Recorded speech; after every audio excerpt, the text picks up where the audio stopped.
إن الحمد لله نحمده ونستعينه ونستغفره ونعوذ بالله من شرور أنفسنا ومن سيئات أعمالنا من يهده الله فلا مضل له ومن يضلل فلا هادي له واشهد أن لا إله إلا الله وحده لا شريك له واشهد أن محمدا عبده ورسوله أما بعد فأعوذ بالله من الشيطان الرجيم بسم الله الرحمن الرحيم إن الذين كذبوا بآياتنا واستكبروا عنها لا تفتح لهم أبواب السماء ولا يدخلون الجنة حتى يلج الجمل في سم الخياط وكذلك نجزي المجرمين.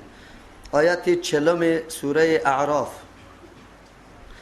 در آیات‌های قبلی الله منظر عجیب مردمانی که در دنیا دنبال مخلوق پرستی گشته بودند، الله را فراموش کرده بودند، به جای از اینکه سجده به او میکردند پرستش الله را میکرد. الله متعال منظر عجیب اعلان بیزاری از دو جانب بیان کرد. تابعین و متبوعین یکی از دیگه اعلان بیزاری میکرد. از همون خاطر تابعین تقاضای درخواست عذاب دوچند در مقابل متبوعین خود داشتند. اما مردمایی که سالا سجده کرده بودند برای نعوذ بالله متبوعین خود و وار مشکل کشا و جتروای خود میدانستند، زمانی که در قیامت دیدند که هیچ این سبب گمراهی و سبب عذاب ما شده، از الله متعال عذاب دوچند برش طلب میکرد. اما او متبوعین میگفتند که شما کدام فضیلتی سر ما نداره، شما هم در دوچند عذاب گرفتار هستید.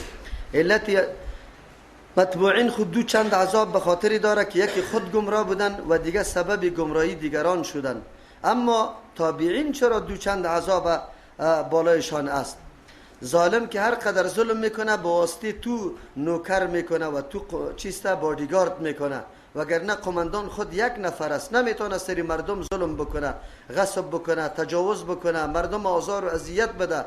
تو جناب محترم در پالویش گشت و گذار داری، قماندی از او را به وصفی که خلاف امر الله متعال است میپذیری.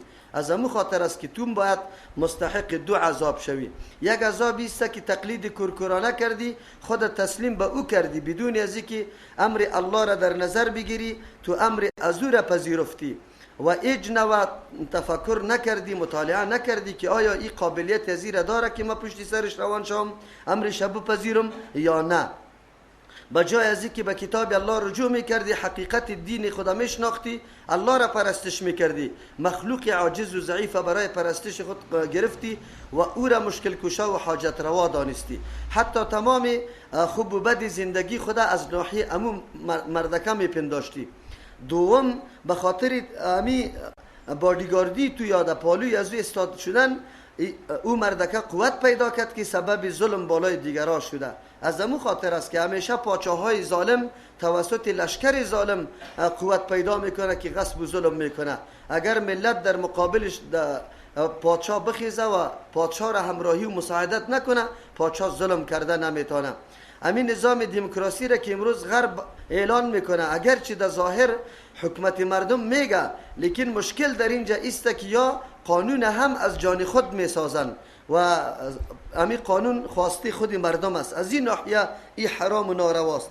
اما از ناحیه از اینکه پادشاه را نگذارن کارهای خود سرانه بکنه، باید از ملت مشوره بگیره. این کار خوب است، خویا این نکته را مراعات نمیکنه، بلکه اصل مراعات کردن نکته اول است که چیزی که خواهش مردم است او باید سر مردم حکومت بکنه و طبعا مردم اکثریتش فاسق می باشه، خواستی از یا همیشه نامطلوب می باشه. در اینجا الله متعال وجه او کسایی را که مطالعه نکردن، نعوذ بالله، آیات الله را که تربیتی بود یا را سعادت و نیکبختی برشان نصیب میکرد، در او حتی هیچ توجه و اعتنام نمیکرد. الله متعال اینطوری مردم را بیان میکنه که یا گاهی هم جنت نصیبشان نمیشه. رفتن در جنت مثل است که یک شتر در سوراخ سوزن داخل شود و این را تعلیق بالمحال میگه. هیچ کس این را عقیده نداره که شتر در سوراخ سوزن داخل شده بتانه.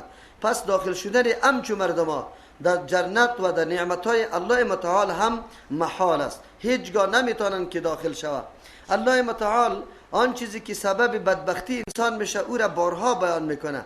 در این جمع مو اوصافی که سبب اینمی حالت یازیا شده که یا از رحمت الله دور و در جنت داخل شده نمیتونه، یکی تکذیب است و یکی استکبار. تکذیب ایرا میگه که گوش نمیمانه برای شنیدن آیات الله، دلایل توحید الله. این صحنه آزمایش دنیا را هیچ در زیر نظر خود نآورده، فقط بندی هوا و هوس شده و هیچ موقع مطالعه برای خود نداده که لااقل فکر میکرد در این هستی جهان که الله متعال چی نظامی را داره. قدرت و معرفت الله متعال به دیدن اینمی چیزای خیلی بزرگ، اجسام بزرگ مثل مهتاب و آفتاب، تبدیل شب و روز، این گپا باید درک میکرد، الله را میشناخت و بعد از او به ندا و آواز الله لبیک میگفت، لااقل تفکر میکرد. لیکن یا از ابتدای امر تکذیب کردن دلایل توحید الله را، نشانه های قدرت الله را، واستکبروا عنها، خود کلان تراشیدن ازی. همیشه کافر یا کسی که به کتاب الله تن نمیده مردمانی هستند که خود بالا میتراشند، مستغنی میدانند. امروز هم مسلمانایی که داد میزنه که ما با قرآن محبت داریم، اما امید تکبرشان وار وادار به این ساخته که در مراکز ترجمه قرآن کریم گاهی هم سر نمیزنه و به مو علم ناقص خود نعوذ بالله فخر میکنه که ما پوره هستیم. این همیست که الله متعال از رحمت خود این مردم محروم میسازه. تکبر هر آن چیزی است که سبب دوری از رحمت الله میشه. ابلیس لعین هم همینطور کلان خود تراشید و در لعنت الله گرفتار شد. از امو خاطر است که انسان بندگی نام عاجزی برای الله است، نه ای که تکبر بکنی خود کلان بتراشی. امروز که هر قدر مردمای عاصی و گناهگار هم میبینی، علت و وجهش نمیسته که خود کلان میتراشه. اگر نماز نمیخونه، اگر روزه نمیگیره، اگر زکات نمیده، علتش است که خود از فرمان الله بالاتر فکر میکنه. ایره مردم دینگریز میگه و وجهش هم این میگه. پس ماده تکبر الله از انسان دور بسازه. چرا انسان چی تکبری داره؟ انسان عاجزی که در یک لحظه اگر الله متعال یکی از اعضایت از وظیفهش معطل بسازه، تو بازدهی جهان هستی نیستی، تو همیشه محتاج هستی. چشمت احتیاجات داره، زبانت احتیاجات داره، گوشت احتیاجات داره، قلبت احتیاجات داره، روده های احتیاجات داره، جهاز تنفسی احتیاجات داره. تو مجموعه احتیاجات، انسان مجموعه احتیاجات است. تو چی کمالی داری؟ چرا اینقدر خود کلان میتراشی؟ انسان باید وجود خود فکر بکنه و بعد از خود در کدام مستوا که شمار میکنه ببینه. اینطور نیست. از همون خاطر مردمانی که سرپیچی از فرامین الله میکنه مردمی هستند که خود بالا میتراشند. الله متعال میفرماید این تو مردما برشان دروازه های آسمان باز نمیشه. یک امتیازی که الله متعال به بندگان خود داده است که اعمال نیک بندی نیکش بالا میره. روحش وقتی که از بدنش خارج میشه، ملائک در استقبالش استاد میشه. زمانی که روح بالا میبره، اول نزاع سری عزیز که روح اول کی بگیره. هر ملک پیش قدمی میکنه، مسابقه میکنه که این روح بگیره. آنقدر الله متعال به روح مومن خوشبویی نصیب میکنه که بالا در آسمان ها میرسه، دروازه ها برش اعلام میشه و ملائک میگه که خوشا به حال روح از کی است. ببینی الله متعال امی انسان با اینمی کالبد و روحش چقدر قدر و عزت داده. شرطش است که انسان خدا بسازه، یقینا بندی الله متعال جور شوه. اما کافر روحش انقدر بدبوست که پرسان نکو. اونجا ملائک میشناسه و رد میشه، دروازه آسمان باز نمیشه تا که دست جن میره. امی منظر الله متعال بر ما پیش میکنه که انسان آخری امرت و عاقبت امرت بینمی گپ است. روح از کالبدت میبره، تو بدون حس و حرکت اموتور جسد خالی باقی میمانی. اما این روحت یا خبیث است و یا طیب است. نکو روحت خبیث جور نکو به معصیت و گناه ها و استکبار، نعوذ بالله به تکذیب آیات های الله متعال. روحت خبیث جور نکو که دست جن میره، دروازه آسمان برش باز نمیشه. یک انسان متفکر اگر تنها در یک آیت قرآن کریم تأمل بکنه و این یقینا زیر مطالعه قرار بده، درک میکنه حقیقت زندگی خدا که بندگی نام چیست و چه قسم ما به الله خود محتاج هستیم و چه قسم بندگی الله متعال بکنیم. شاید که یک روزم نماز ترک نکنه، شاید که یک روزم دست به معصیت و گناه نزنه، اما انسان غافل است. شیطان همیشه برازی حرص و آرزوها را داده رایسته، عمر طولانی را برش پیش کرده رایسته و فکر میکنه که تو کلان شخص هستی. از امو خاطر او را دوچاری ازی میسازه که به اوامر الله تن نده. الله ما را نگاه بکنه. این سخت حالت است. ان الذين كذبوا، یقینا کسانی که نسبت دروغ کردن. الله متعال در اینجا معیار بیان میکنه. معیار برای بدبختی چیست؟ الله دشمنی ذاتی با امرای کسی نداره، با امرای قومی نداره، با امرای کسی که به یک لهجه سخن میگه نداره، در کدام منطقه زندگی میکنه نداره. قانون الله عام است. ان الذين كذبوا یقینا کسانی که نسبت دروغ کردن به آیاتنا، به احکام ما، قبول نکردن دستورات الله را که بپذیرن بندگی کنه. یک، کذبوا نسبت دروغ کردن به آیاتنا، به دلایل یکتا پرستی ما، راه شرک را پیش گرفتن. کذبوا به آیاتنا نسبت دروغ کردن نشانه های قدرت الله را در زبان، نه در زبان نسبت دروغ نکرده، تأمل و تفکر در نشانه های قدرت الله نکرد که سبب معرفت الله میشد و الله را میشناخت و بعد از او حق الله را میشناخت که الله سرم چی حق داره. چرا این کار کرد؟ واستکبروا عنها، خود کلان تراشیدن، طلب تکبر کرد. حقیقت بزرگی وجود نداره، این ادعای بزرگی را کرده. سین برای طلب است. معلوم شد که در خود این شخص هیچ بزرگی نبود، این همونطور ادعای بزرگی را کرد. عنها، از تأمل در آیاتها، در آیاتهای الله، در احکام الله تأمل نکرد، در نشانه های قدرت الله تأمل نکرد و در دلایل توحید الله تأمل نکرد. این بسیار نکته جالب است. قرآن وقتی که مسائل توحید بیان میکنه از ابتدا، اینطور صورتی نیست که دو مسئله توحید به بارها تکرار نشود و قسم قسم گوناگون تکرار نشود. با وصف امی قدر بیانات بلیغ باز هم مردم در حالت شرک به سر میبره. امروز جامعه مسلمان که قرآن قبول داره اما کلی اعمال شرک است، نعوذ بالله. باز چه قسم ادعا میکنه؟ قرآن از او خاطر میگه که واستکبروا عنها، یا کلانی را تراش کردن برای خود از اینکه تأمل در دلایل توحید الله بکنه و او را میپذیرفتن. بله، ما از این را نمیشنیم وابیست، ما از این را نمیشنیم این کدام ما را در طرف گمراهی میبره. هیچ تأمل و تفکر نیست. خیر، اگر اینجا نمیای خود دیگه تلاش خود بکن. قرآن خود یک دفعه از مردم بشنو. کتاب الله برای چی ندا و آواز میده؟ لا تفتح لهم ابواب السماء، اول علامش است. باز کرده نمیشه برای اینطور آدما، نه به اعمالش، نه به دعاهایش، نه به ارواحش. مثل که در حدیث شریف پیامبر صلی الله علیه وسلم امیر مکمل واضح کرده، ابواب السماء، دروازه های آسمان برش باز نمیشه. ولا يدخلون الجنة، داخل شدن نمیتونه در جنت، حتی تا ای که یلج الجمل، داخل شوه شتر فی سم الخیاط، در سوراخ سوزن. او این خو امکان نداره. پس همچو مردم ها کسی که تکبر از آیات الله داره گاهی هم در جنت روی شم نمیبینه. و مردمایی که امروز میگن ما بس است اما دینی که از پدر و مادر مانده، ما با ترجمه قرآن ضرورت نداریم، با وصفی که نماز بخونه تکبیر اولا را میگه، روی جنت نمیبینه. چرا که تکبر از کتاب الله میکنه. و او مردمایی که ادعا کرد که ما از نفس میگیریم، نفس قرآن و حدیث بر ما بکار نیست، مثل بدبختا و لعنتیایی که فعلا پیدا شده گمراه شدن و هم میگه از نفس خود میگیریم. بدون قرآن، بدون از اینکه مطالعه کتاب الله شوه، احکام الله و آیات الله شوه، راه جنت به کسی نیست.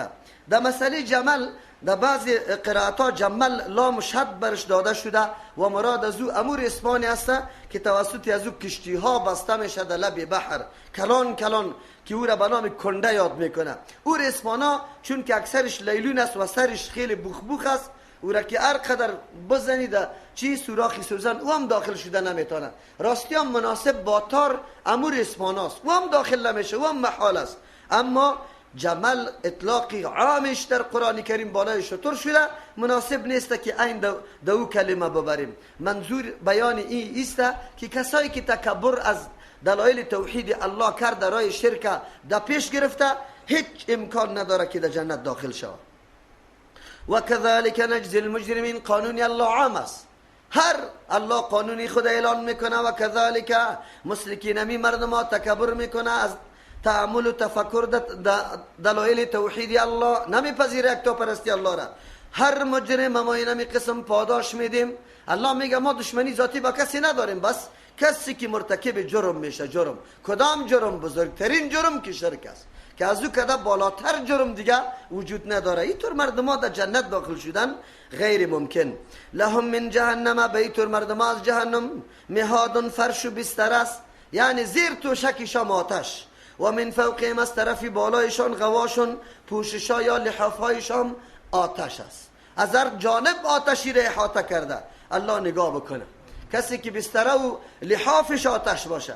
ما در مسجد بزرگ نشسته هستیم، محض یک کمی گرمی میشه دل ما همینطور قریب در کفیدن میه آیا او کسی که بستری زیر و بالایش آتش باشه حالتش چی رقم است؟ الله ما را نجات بده و این نجات همونطور حاصل نمیشه تا وقتی که عقیده توحیدی که کتاب الله بیان میکنه از خود نکنیم. اگر عقیده یکتاپرستی الله را نداشته باشیم باز دیگر راه نجات نیست. قرآن بیان میکنه، ما بیان نمیکنیم. امکان داخل شدن جنت قطعا وجود نداره، مثل که شتر در سوراخ سوزن داخل شده نمیتونه.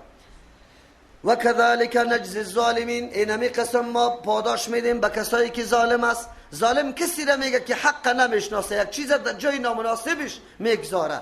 و بزرگترین چیزی که ظلم است او است که حق الله را به مخلوق قائل شوی، صفت الله را به مخلوق بدی و مخلوق با خالق چی بکنی؟ برابر بکنی. الله رحم بکنه. این ملت ببین شما مکمل ولا با بیبیت که بروی مادرت برات میگه که در پناه سخی صاحب تو را دادیم. این شرک است نعوذ بالله. سخی صاحب پناه دادن نمیتونه، اما امی حالت وجود داره.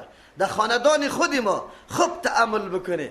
آیا چقدر مسئولیت ما و شما داریم؟ در یک عقیده یکتاپرستی الله در قلب هر مؤمن چه قسم داخل شود؟ این ملت سر ما و شما حق داره.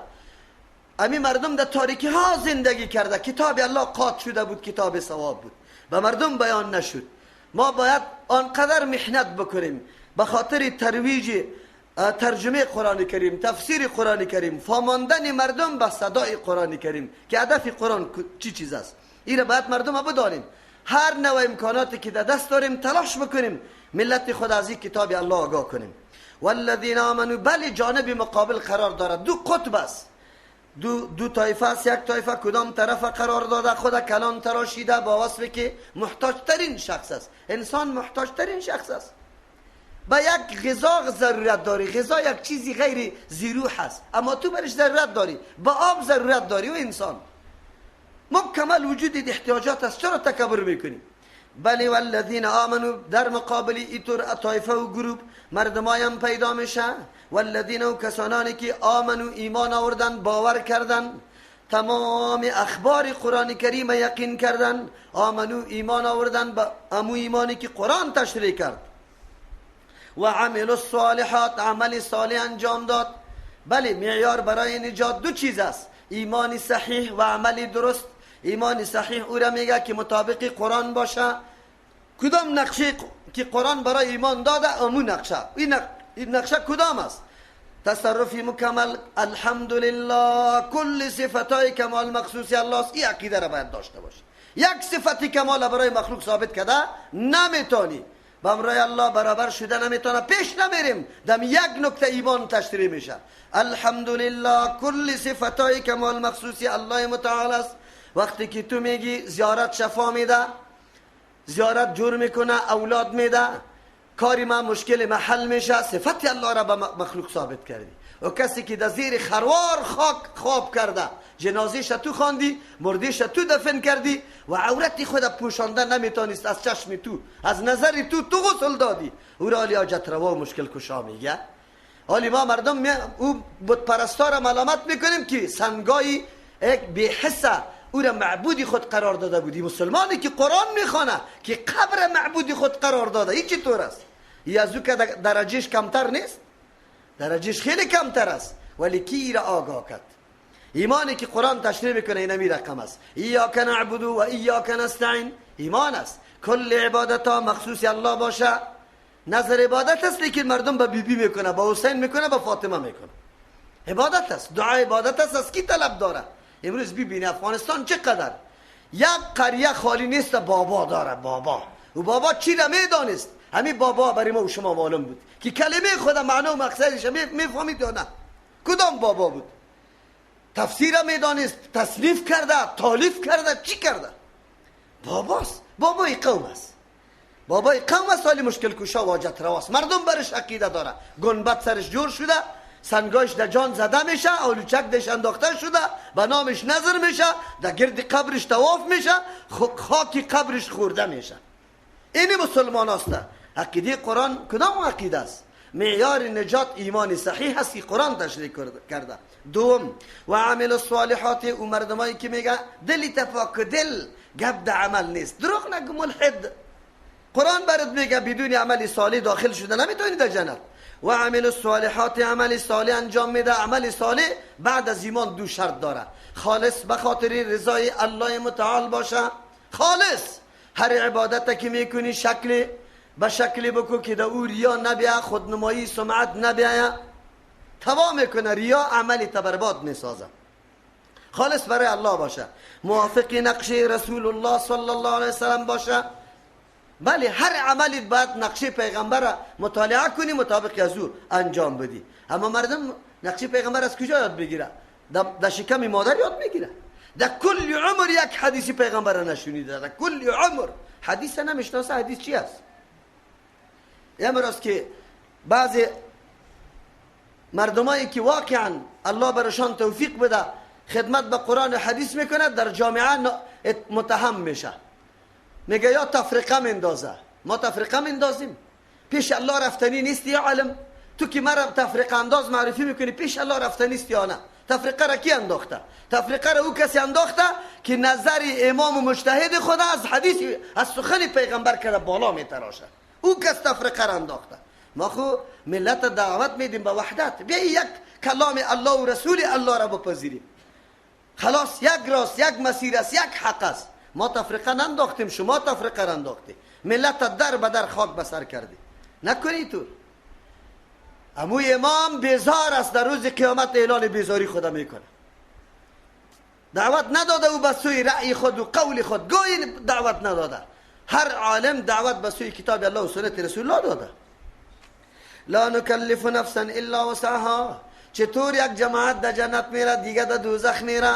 الله متعال میگه نه، هر دو طایفه یکسان امکانات داره، اما یکیش بنده هوا و هوس بود، تکبر کرد، دستورات الله را نادیده گرفت، یک روز برش وقت هم نداد. کل عمر فقط کشوفش دنیا را بری خود برابر کرده بود، گاهی یک طرف سفر، گاهی دیگه طرف سفر، از کتاب الله خود خبر نکرد. دکترای خود در فلسفه گرفتم، دکترای خود در ژورنالیسم گرفتم، کدام روز به کتاب الله گوش ماندی؟ او جنابی دکتر صاحب، او جنابی ماستر صاحب، در فلسفه خود دکترای تا گرفتی، اما او کتابی که قطعی تو برای تو منهج زندگی تا تعلیم میده، ایرم چیزی مطالعه کردی یا نه؟ یا بجای از اینکه مردم دعوت به سوی دین بدید، به سوی الحاد و بیدینی مردم دعوت میدی. کدامش است؟ لا نکلف نفسا الا وسعها. سبب نجات طایفه مؤمنا ایمان و عمل صالح است. ایمان و عمل صالح هر دو چیزی است که هر کس توانمندی از ایره داره که ایره انجام بده. امو طایفه که تکبر میکرد و هم توانمندی را داشت. اینطور نیست که الله یک طایفه را قوت داده دیگر را نداده، از او خاطر رای گمراهی را پیش گرفته. نه، امکانات به کلگی داده. هر کدامی ما اعضا داریم، حواس داریم، عقل داریم، کتاب برای ما آمده. الله اسباب هدایت به کلگی برابر کرده که راه هدایت را پیش بگیره. اما یک نفر پیغمبری که تثبیتش نبوتش به معجزه شده، او را به باد مسخره میگیره، میگه دیوانه است، این مجنون است، این شاعر است. نمیگن دینی پدرای ما را از بین میبره. امروز همین طور مردم نیست. عالم حق پرسته که قرآن بیان میکنه میگه پرش نمیزنه. لا نکلف، ما مکلف نمیسازیم یک نفس الا وسعها، مگر به اندازه توان و طاقت. تمام طایفه توان و طاقت داشت. اولئک اصحاب الجنه، مردمایی که ایمان و عمل صالح داره. کدام مردم است؟ نتیجه و عاقبتشان یا ملازمین جنت است، سر و کار با جنت داره. هم فیها، این مردم در جنت خالدون همیشه هستند، تحویل و تبدیل سرشان نمیه. و نزعنا ما فی صدورهم، در دنیا میبینیم مؤمنان درجات متفاوت داره. یکی خیلی اخلاص داره، تمام شب گریان داره، روز در صدد عزیز که چه قسم فایده به مخلوق الله برسه. یک نفری دیگه کمتر از او کده، نفری دیگه کمتر، درجات متفاوت است. اگر هیچ عذاب نباشه، بزرگترین عذاب برای انسان نیست که در قلبش حسد باشه، غم باشه. یک غم، یک آدم که همه وسایل زندگیش برابر است، فقط و فقط کسی دیگر را نمیبینه که امون نعمت سرش باشه، امی مرض بسیش است، امی عذاب بسیش است. برای کسی که نعمت الله را سر کسی دیگر نمیبینه حسد میکنه، در قلبش غم وجود داره، این امی عذاب است برش. در دنیا که هر قدر نعمت ها برات پیدا شود، از همون خاطر است که امی حسد و امی غم وادار میسازه انسان به جنگ، به همچشمی، بلکه به جنگ جهانی مبدل میشه. ابرقدرت ها چرا این کارا میکنه؟ نیروها چرا کشیده میشه؟ امریکا چرا امروز تخت و تاز داره در جهان؟ یک نقطه را آرام نمیگذاره. میگه برای کسی دیگر قدرت یا توانایی پیدا نشوه که من مغلوب شوم. نه نه نه، امی سردمداری در دستی ما باشه. علتش چیست؟ حسد میکنه. پیشرفت دیگه طایفه را، دیگه مردم، دیگه ملت، دیگه مملکت نمیبینه. قرآن کریم در اصلی ریشه اشاره میکنه. اصلی ریشه در دنیا که هر قدر پراگندگی ها وجود داره، به خاطر ازی که حسد وجود داره. ابلیس لعین حسد داشت، قابیل حسد داشت، برادرای یوسف علیه السلام حسد داشت که برنامه هایی را انجام دادن که به صدها گناه منجر شد. نافرمانی پدر و غم دخم انداختن پدر شد به خاطر حسد.